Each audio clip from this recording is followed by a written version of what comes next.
Peyğəmbər s.ə.v deyir ki, özünüzü dala atmayın. Yoxsa dala düşərsiniz. Girir, görür ki, sahabələrin bəziləri girişdə, məsciddə girişdə əyləşirlər. Qabaqda yox, girişdə əyləşirlər. Peyğəmbər s.ə.v deyir, qabağa tərəf. Nə qədər ki, girişdə oturasınız, özünüzü dala atasınız, Allah da sizi xeyirdən dala atacaq. Həmişə qabağa qardaşlar.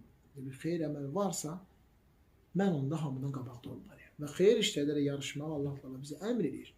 Və bugün xeyirdə qabaqda olanlar sabah axirətdə də hamıdan qabaqda olacaqlar. وَالسَّابِقُونَ السَّابِقُونَ اُولَٰئِكَ الْمُقَرَّبُونَ Bugün xeyir işdə qabaqda olanlar sabahda hamıdan qabaqda olacaqlar. Və Allaha yaxın olanlar da məhz onlardır. Və Allah subhanahu ta'ala bizi eşitib, başa düşüb faydalanan və ən gözəlinə tabi olan qullarından etsin. Allah subhanahu və teala bizlərə xeyir işləri görməyə asanlaşdır, rahat eləsin. Onun ləzzətin, dadın duymağı müvəffəq